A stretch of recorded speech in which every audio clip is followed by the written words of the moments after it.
Bonjour à tous, j'espère que vous allez tous très bien.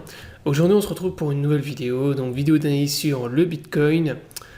Donc comme chaque semaine on va analyser le chart du Bitcoin. Donc avant de démarrer la vidéo, je vous rappelle que l'analyse est effectuée sur la plateforme PrimeXBT. Donc PrimeXBT est une plateforme de trading de crypto-monnaies qui vous permet de trader les crypto-monnaies avec des effets de levier. Donc cette semaine je vous ai posté un tuto pour vous montrer comment trader sur la plateforme.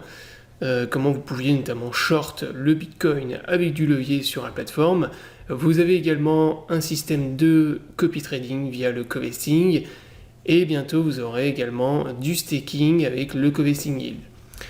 Donc maintenant on démarre la vidéo d'analyse. Donc la semaine dernière je vous avais présenté mes différents scénarios, je vous avais tracé le triangle symétrique en blanc. Donc c'était le pattern qu'il fallait surveiller pour cette semaine. Donc je vous avais dit voilà, si on le break vers le haut, pump sur le Bitcoin et on repart dans une tendance haussière, et inversement si on le cassait vers le bas on pouvait avoir un dump sur le BTC, mais moi comme je vous l'avais dit la semaine dernière, je ne m'attendais pas à une baisse hyper violente, un retest du support qu'on avait juste en dessous. Donc il y avait toujours une très grosse zone de support, je le rappelle, toute la zone entre 29 000 et 31 000 $, on va dire, c'est une énorme zone de support, et forcément il y a beaucoup d'acheteurs qui se sont repositionnés. Donc ça c'était le scénario en rouge que je vous avais mis ici. Donc finalement on est parti sur ce scénario.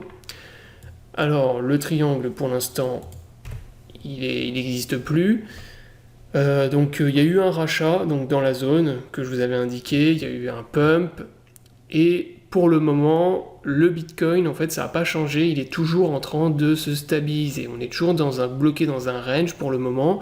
Le gros range, le range principal je le rappelle, c'est entre la zone en bleu ici et la zone en rouge juste au-dessus, la zone des 40 000 $. Tant qu'on n'a pas une extraction de ce range, on n'a pas de direction claire sur Bitcoin. C'est-à-dire que là, si on casse le support en bleu, moi je m'attends à un nouveau dump sur BTC. Et inversement, si on arrive à briser la résistance, je m'attends à un pump, retournement de la tendance à court terme, et le scénario que je vous avais présenté, qui pour l'instant est toujours le scénario que je privilégie, c'est le scénario de retracement de la baisse. Donc là pour l'instant on a une ligne de tendance. Si je vais sur le H4 4 heures, on voit qu'on a une ligne de tendance qui est cette ligne de tendance là qui maintient pour le moment la tendance baissière. Donc vous voyez qu'à systématiquement depuis le mois de mai, à chaque fois qu'on vient taper sur cette ligne de tendance, on est systématiquement rejeté. Donc on n'arrive pas à faire des sommets de plus en plus hauts. Pour l'instant, c'est toujours des sommets de plus en plus bas avec un support qui est défendu.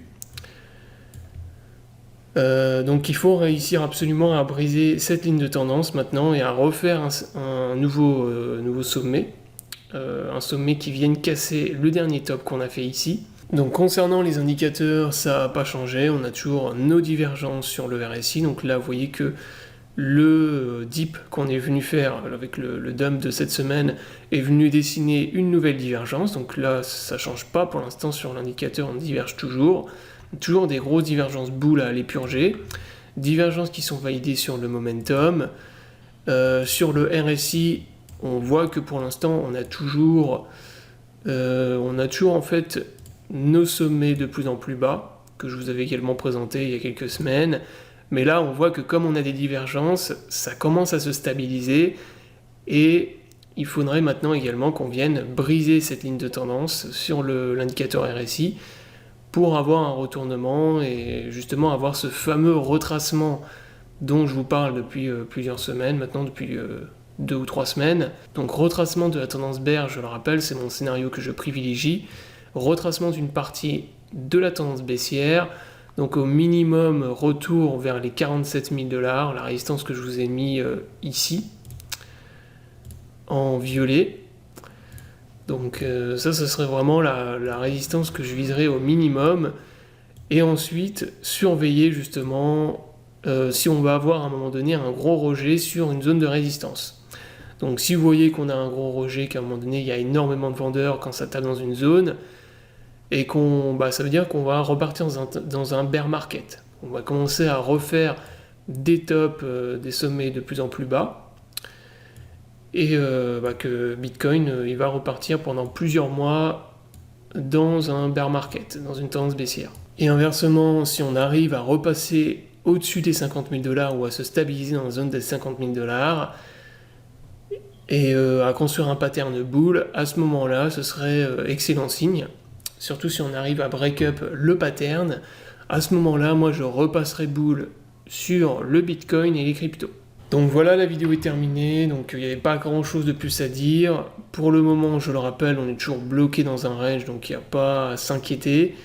Voilà, il y a toujours notre gros support qui est défendu, on a toujours la résistance majeure, et on a surtout la trendline ici qu'il faut absolument réussir à briser maintenant. On est rejeté à chaque fois, donc comme vous le voyez, qu'on vient taper sur cette ligne de tendance.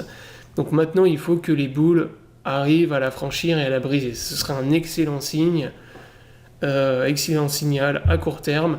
Ça nous permettrait dans un premier temps de revenir tester la résistance, le haut du range, vers les 40 000 $. Et ensuite, si on arrive à briser le range, là, ce serait excellent. On aurait un retracement du crash qu'on a eu lors du mois de mai.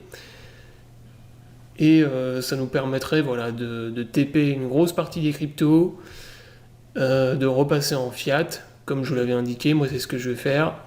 Je repasserai en fiat durant le retracement sur au minimum 50% de mon portefeuille en crypto. Et ensuite, j'attendrai de voir ce qui va se passer lorsqu'on va venir en contact des différents niveaux de résistance. Donc voilà, la vidéo est terminée, j'espère qu'elle vous aura plu. Donc je vous invite à vous abonner à la chaîne pour ne pas rater les prochaines vidéos. Je vous souhaite à tous une bonne journée et à bientôt pour une prochaine vidéo.